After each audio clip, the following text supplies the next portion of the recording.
Hello there. So as we've heard in the narrations, the battle for Peleliu lasted longer than expected, and this is being reflected in the amount of episodes we are spending on the island of Peleliu, ladies and gentlemen. What's going on? My name is Elie Moses, a 24-year-old law and film student here from Sydney, Australia, absolutely shooting his shot, and today we are up to episode 7 of the Pacific. I was about to say Band of Brothers for some reason, but we are up to episode 7 of the Pacific, titled Peleliu Hills. We are still here, struggling with our Marines, ladies and gentlemen. Let's get into the episode. Let's see what awaits us. Man, after last episode, I'm not sure. Let's get into the reaction and let's be surprised. Let's go. September 18th, 1944. After 3 days of fighting, the airfield on Peleliu was captured.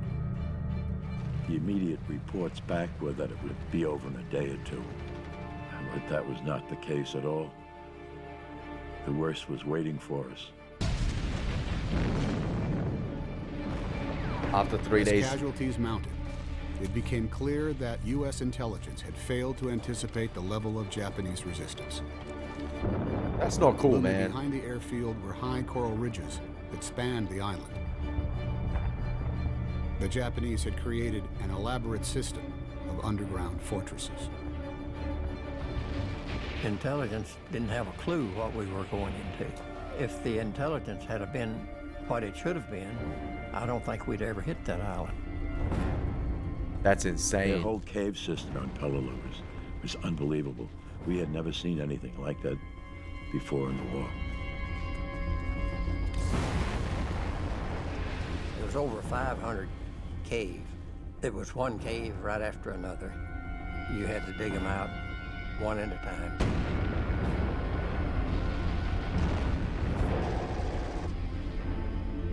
We were fighting a ruthless enemy, and he'll die before he'll be taken prisoner. So you've got to make sure he dies instead of you.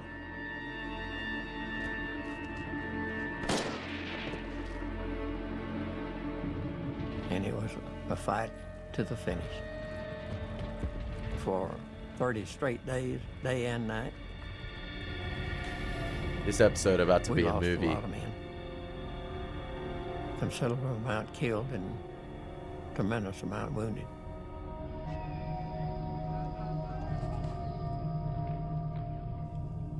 It's something you never forget.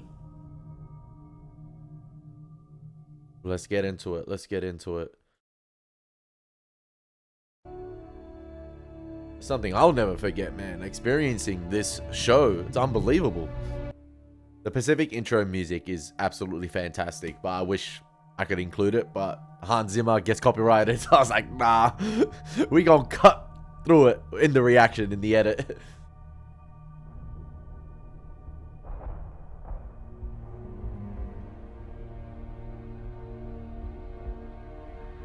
I just realized I had to do an IMDb search for this show, and the actor who plays Eugene played Timmy in Jurassic Park. Oh my gosh.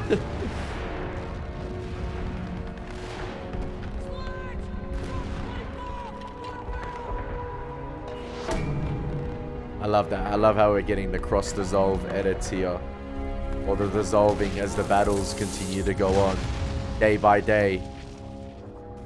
You know, keep the tally going.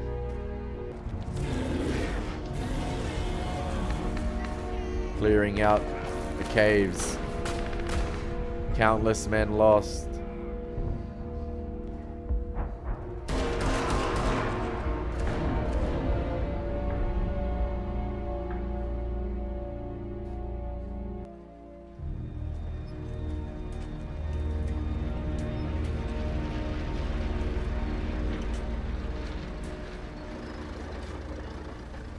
That's actually ringing with me what one of the veterans said in the intro. You know, if we knew, or if the intelligence was right and we were aware of what we were going into, we would have never hit that island.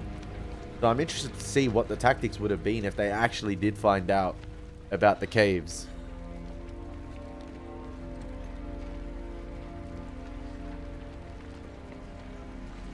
Maybe we have transitioned from Lecky now, and we're just solely focusing on Eugene. Logan, hillbilly.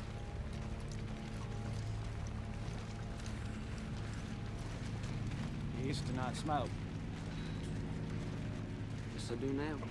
I need volunteers. NCOs report to me at 10:50. Corman, do blister checks. Draw ammo, be resupplied, ready to move at 1100. Room service awaits, and there's time to savor every bite. Go get your chow. 1100. That guy just gave us the fucking morning off. That's how you know how truly terrible it is when they're happy just to get a little bit of time off. Judging from those planes, I think it's the airfield we took a while back.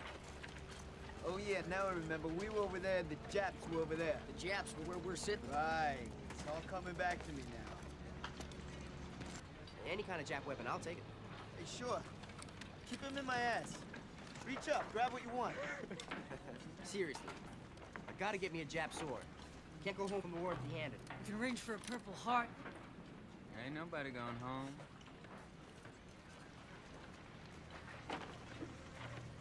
Hey, if you guys got a Jap sword, fuck off. Boys.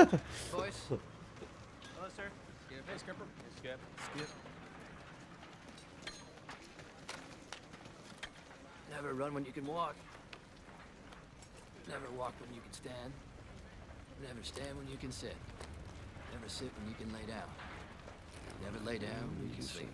And never pass a supply of clean water.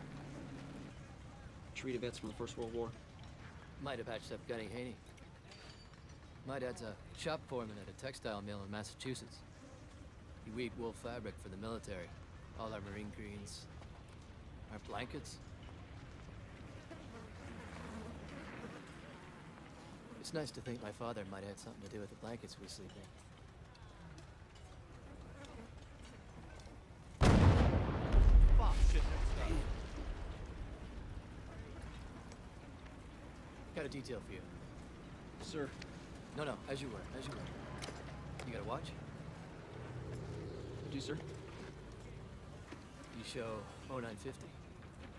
I do, sir. Good. Wake me up in 20 minutes. That's the detail. 20-minute power nap. Will do, sir.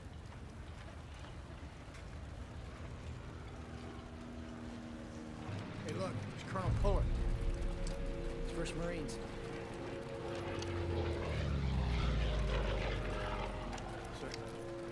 You're up, boys. Colonel? No, sir. Go get him. That's Lecky's boys. Good job. We got it.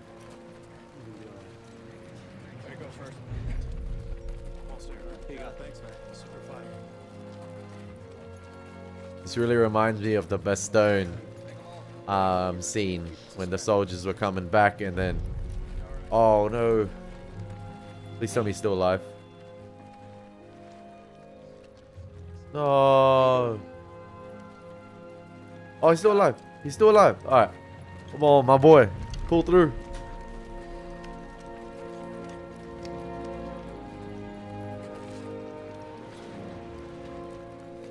Yeah, sort of the exchange, the substitute of the soldiers at Bastogne, when Garni was sort of taking the ammo and any grenades they had. What kind of man walks into a field of fire in defense of his country? What kind of man has already served his country as a soldier in the Philippines way before Pearl Harbor, then volunteers to fight the Japs as a Marine in the islands of the Pacific? What kind of man risked his life throughout a night of combat, running barefoot, much-needed ammunition back and forth to his buddies in the front lines, manning his machine gun throughout the fight, suffering horrible wounds while killing countless savage Japs. I'm telling you, Guanajuato Barcelona gonna get sick of this. I will tell you, He already sick of it. a fighting man like no other, winner of the Congressional Medal of Honor, America's own Sergeant John Barcelona. Kind of feel sorry for him because he's being paraded as America's hero, and clearly a lot of these people, or maybe some of them did serve in World War One, but didn't really know what he went through and the sacrifices of the soldiers made, or other Marines made, sorry. Those who died side by side with him.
Oh, they're gonna try and do a night attack with the bayonets.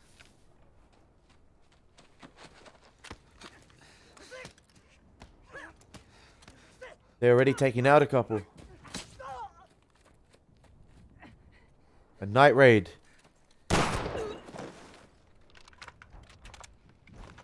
What was that? What happened? What the fuck is going on up there? I don't know. Who the hell was that? 2 chaps, I think.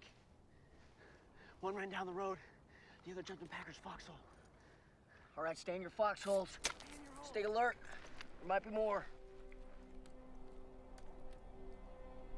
How long you people been doing this? You don't get out of your fucking hole at night? Because this is what happens. One of us gets tired. One of us gets lazy. One of us doesn't keep his edge on. And this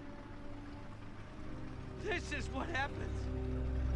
The breaking point, man. Like, I don't know what else I can say that hasn't been said already. What kind of guy gets out of his hole at night without sounding off? Down with 2 jabs up his ass. Just one. Lady knows what it's like to have a jab up his ass. Fuck off. Can of pill. I mean, what kind of asshole shoots the guy? Huh? An asshole like you. Oh, sniper?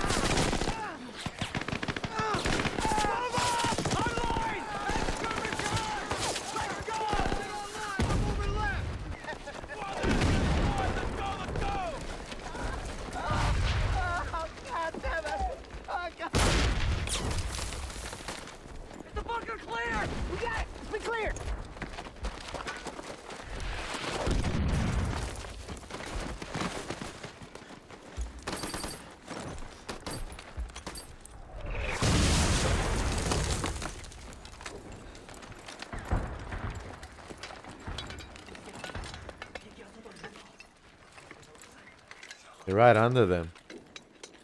Or like a couple of meters away from them, not even.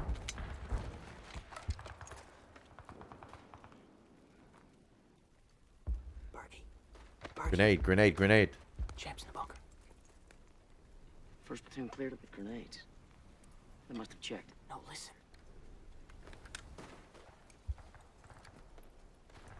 Wake up, Sledge. Bergie. I'm sure. They're in there.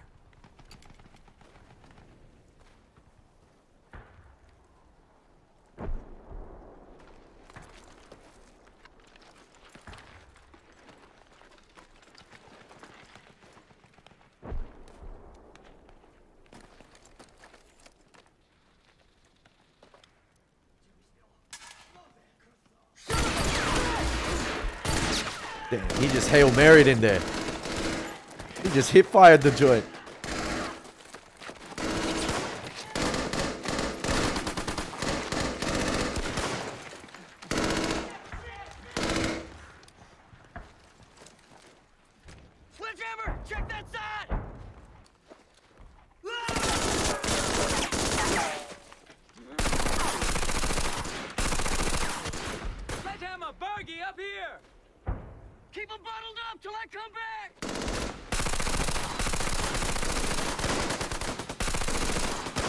I'm guessing because they're the mortar team, they're not armed with the grenades. Just the rifle and obviously the mortar unit.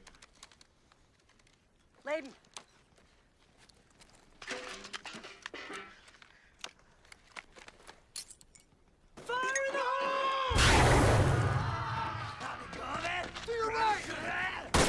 Oh, that guy about.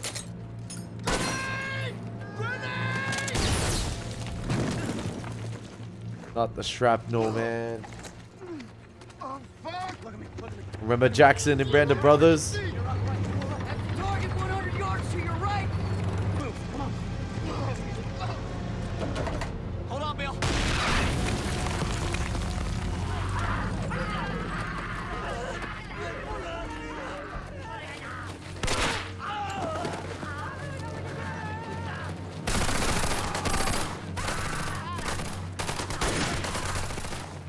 Look at me. Look at me.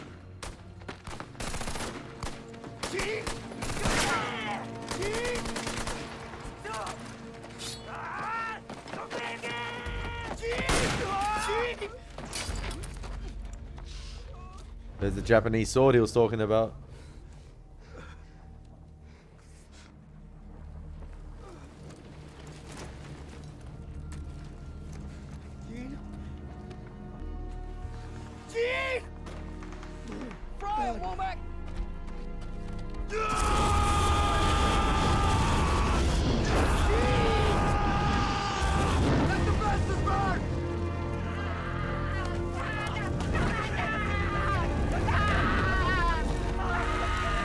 Flames of war, man.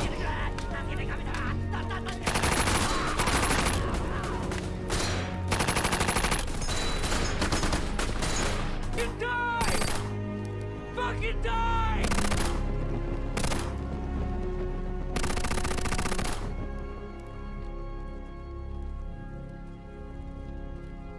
Yeah, I'm locked in. I'm locked in, man. I haven't said anything. I'm just same facial expression the entire time. You okay? Why don't they just surrender? Because they're Japs. We're gonna have to root them out one by one. Probably taught fight to the death, no matter what.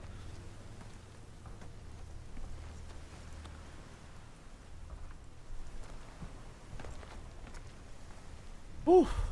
I can finally breathe for a bit.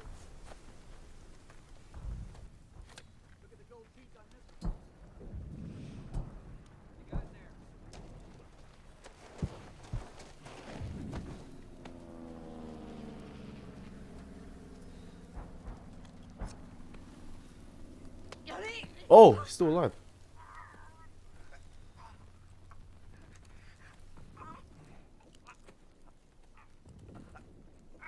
Christ, put him out of his misery! Fuck off!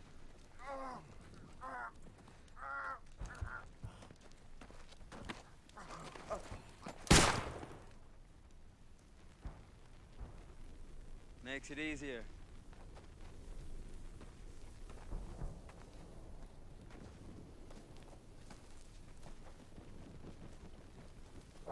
How is this show like lower rated than Band of Brothers considerably?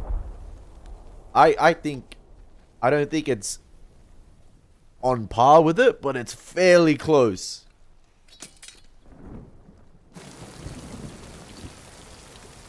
Oh shit. Yo, my guy's come a long way from Jurassic Park. Here, take this. I'll get some more. Go on, take it.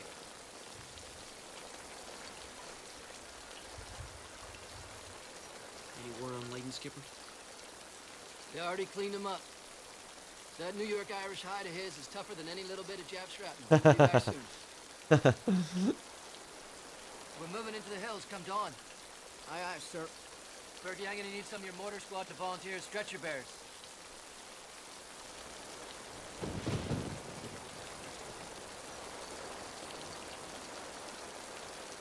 Try and get some rest, boys.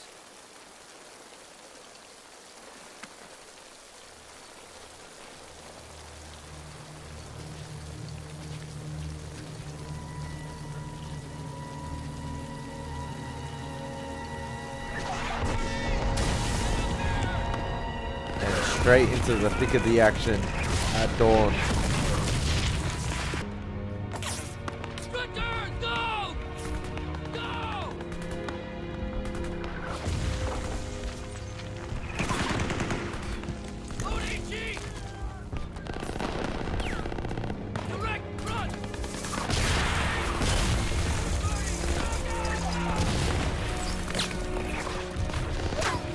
How dangerous would it be being on the stretcher squad, putting your body out on the line like that?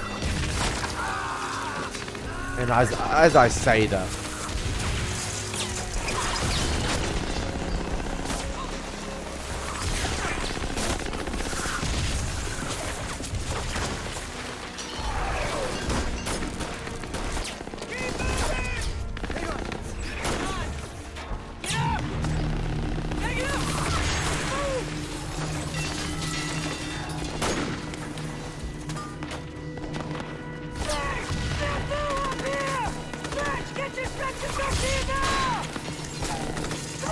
no way.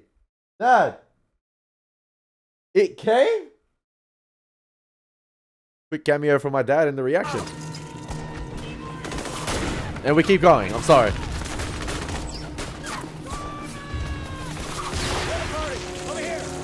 I was so locked in, I didn't even hear him come in.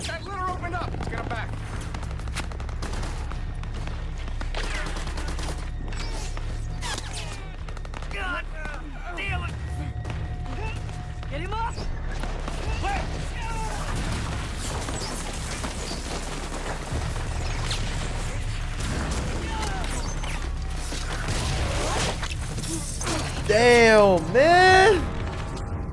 Oh, fuck! Fall back! Get up here! Fall back! Let's go! Let's go! Let's go! So the dissolves we actually saw in the beginning of the episode were the events that were about to unfold, and we were about to witness them.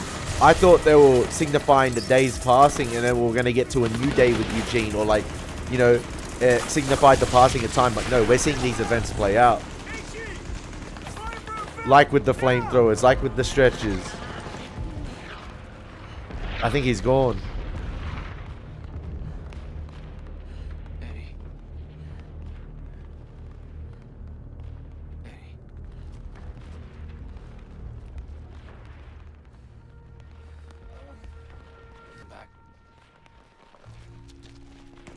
You know, it looked like he was about to survive significant injuries, but probably treatable, and then get shot while on the stretcher. Let me help. Come on. Let's get you out of here. You know, you're fighting the terrain here as well. Look at it.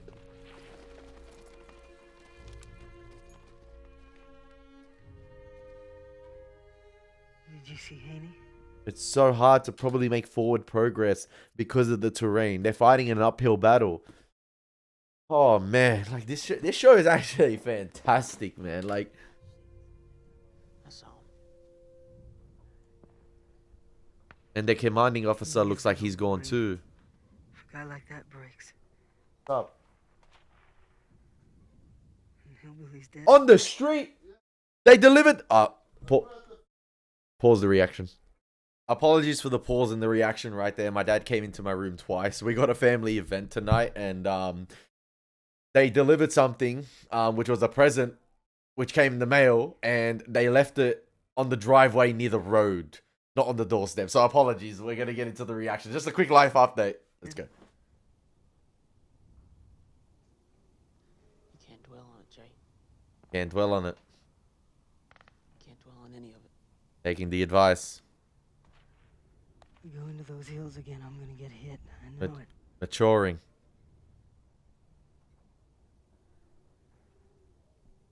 I don't care anymore. Just as long as it's quick.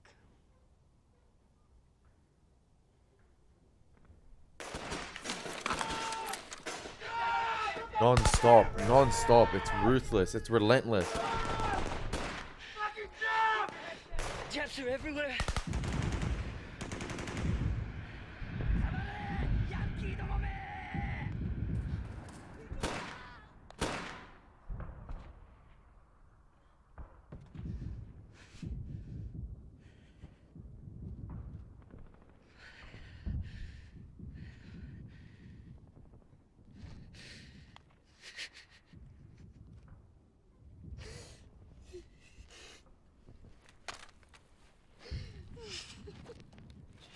Everyone has their breaking point. You're okay. You're okay. You're okay. Gotta keep him calm. Can't let him scream out or yell. We saw what happened last episode. You'll be okay.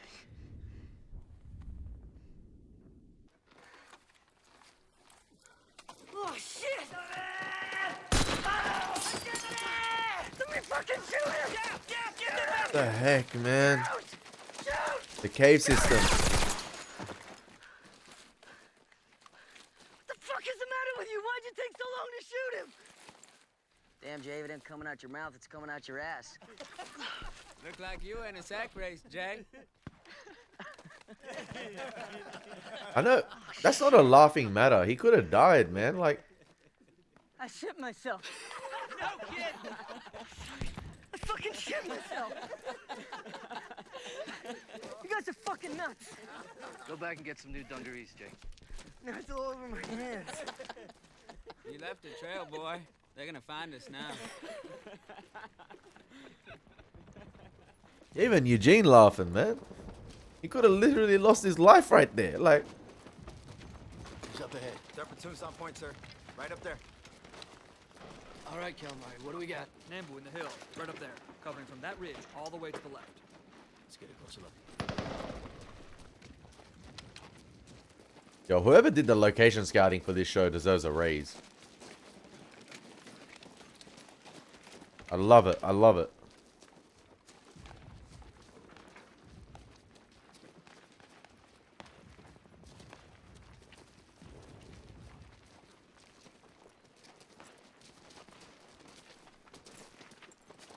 Mortars! Hold it up here!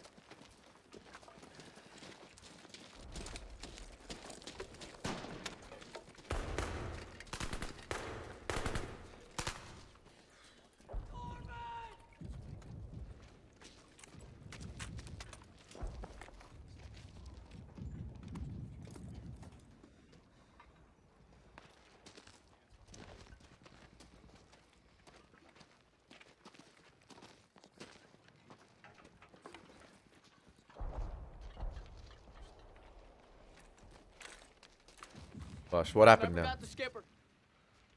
Captain Haldane? Ekek's dead.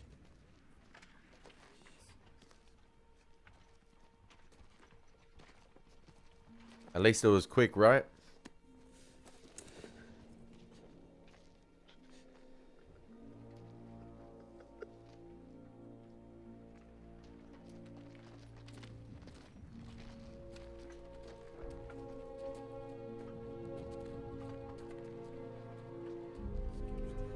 Just like that.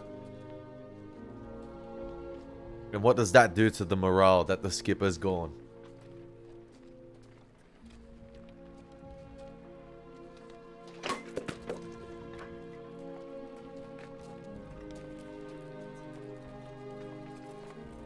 This show is beautiful, man. It's so well created. Like,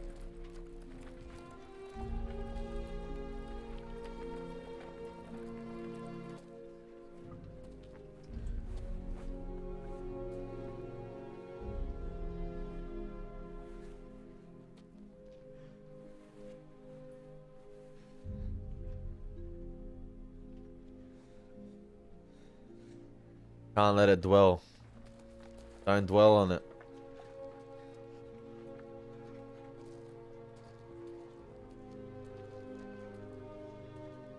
All right. Let's get your shit together. Squad leaders, let's go. Let's get them moving. We're going up. Get your gear, we're going. No time to dwell on it. You gotta just keep going.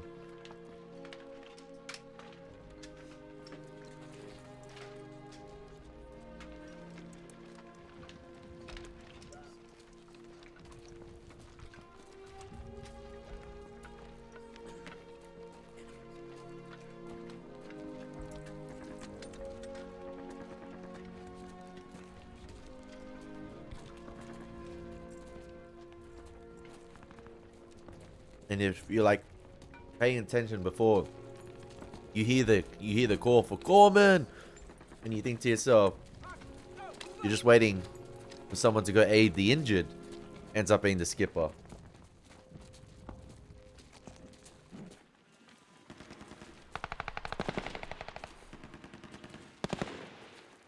Orders, hold it here! Sparks with me, goddammit! Seal what's up top! Fire party, let's go!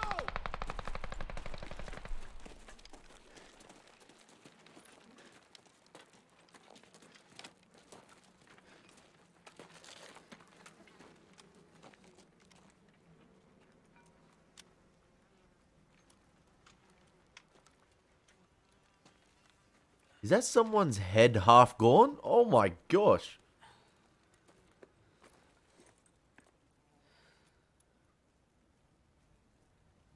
Half blown off like that.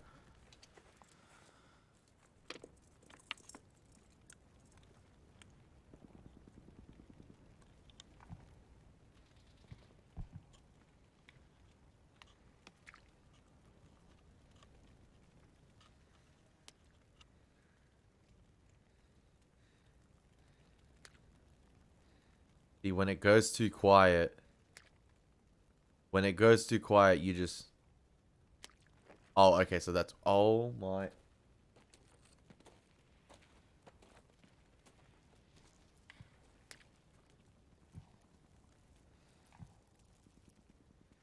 Yeah, you guys weren't lying when you said this show is way more brutal than Band of Brothers.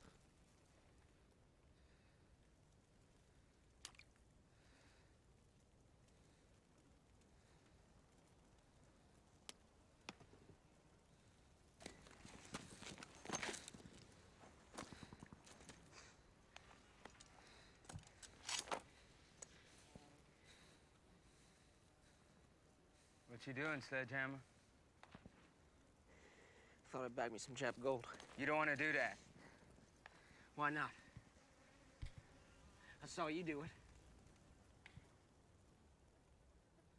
Is he trying to protect him from becoming what he is? You shouldn't do it.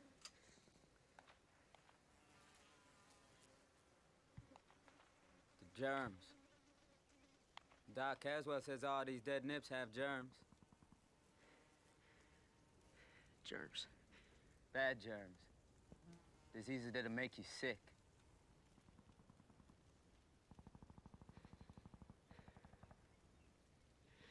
Bad germs.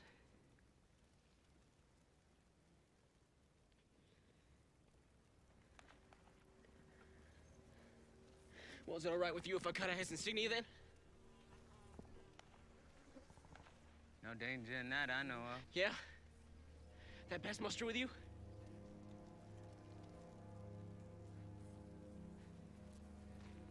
Been really great seeing the development of Eugene.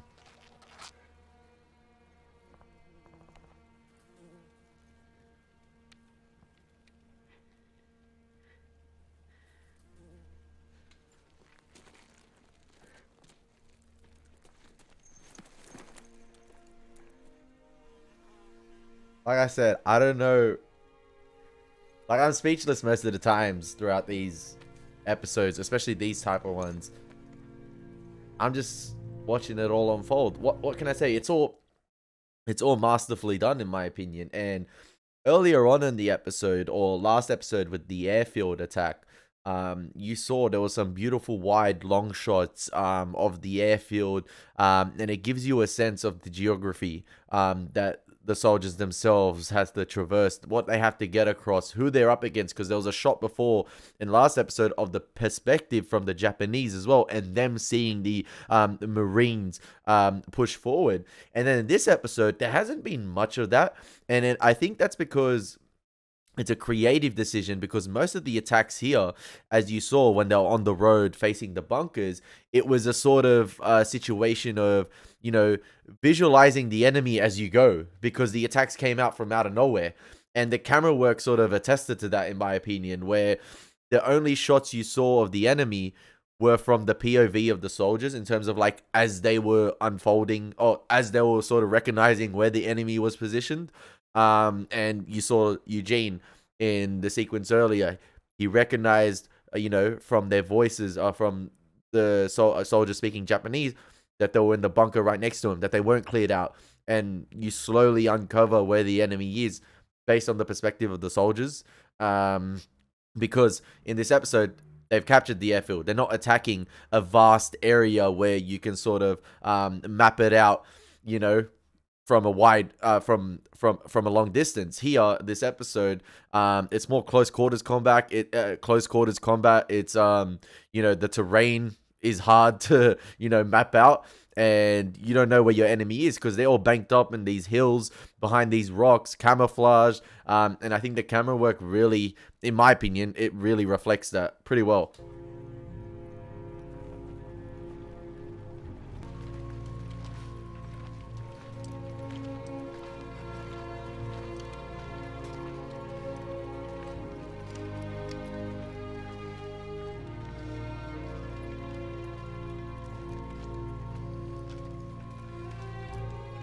And now they're doing that very same walk back that they saw the first Marines do earlier in the episode.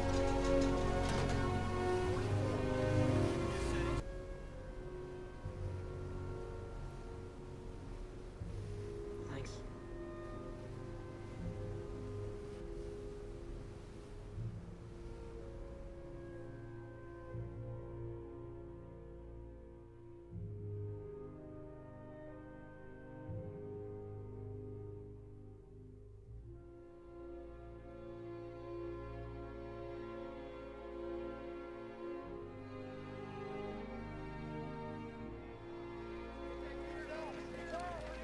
And back to Pavuvu.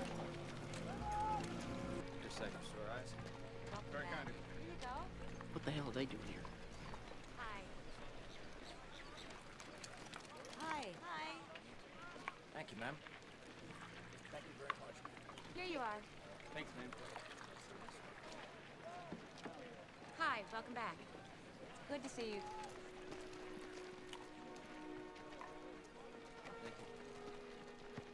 Okay, Marine. You've had your look-see, now move along.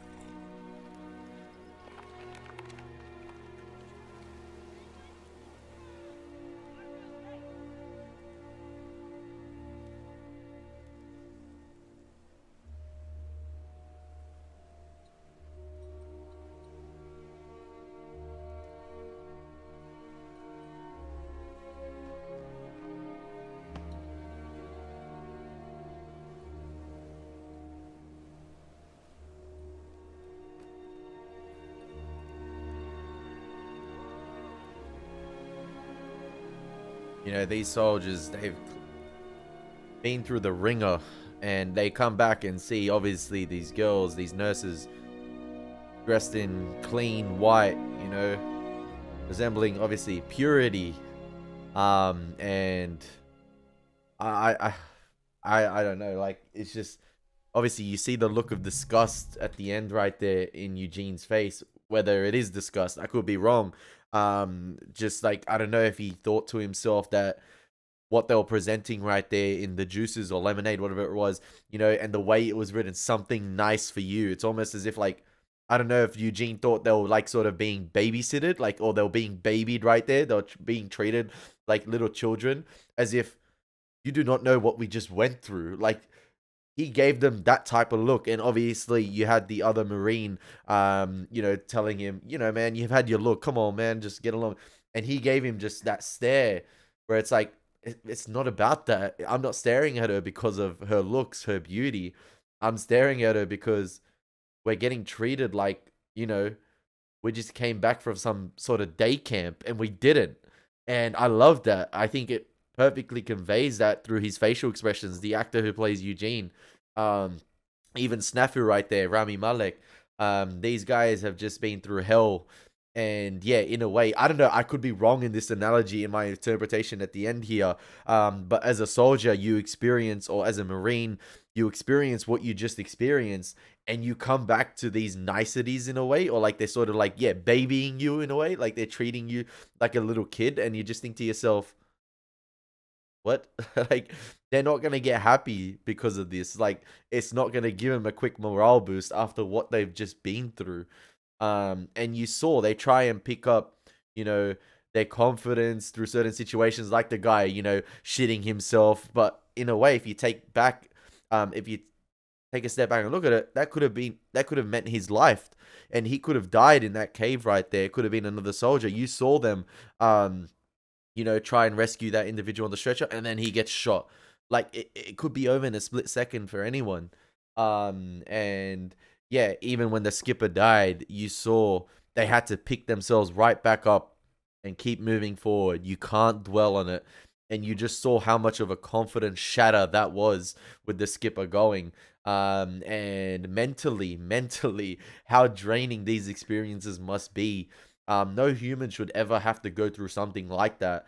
And yeah, these guys are probably the strongest individuals in history mentally to have to go through those experiences, seeing their brothers laid out in front of them, and then to keep pushing forward. Like I said, you're fighting a war on 2, 3, 4 fronts. Mentally, the enemy in front of you, caring for your brothers, like everything. It's absolutely sensational. That episode was probably the best one thus far, ladies and gentlemen, of the Pacific, in my opinion. Shattering. And I hope you guys enjoy my reaction. Sorry for the pauses midway. And I hope you guys enjoy my breakdown. Sorry if I don't talk too much. I apologize a lot of the time, and you guys say, stop saying sorry. We enjoy your facial expressions. That's a reaction in itself. So yeah, I hope you guys enjoyed it. As always, it's been your boy Elie Moses. Take care. God bless. Peace.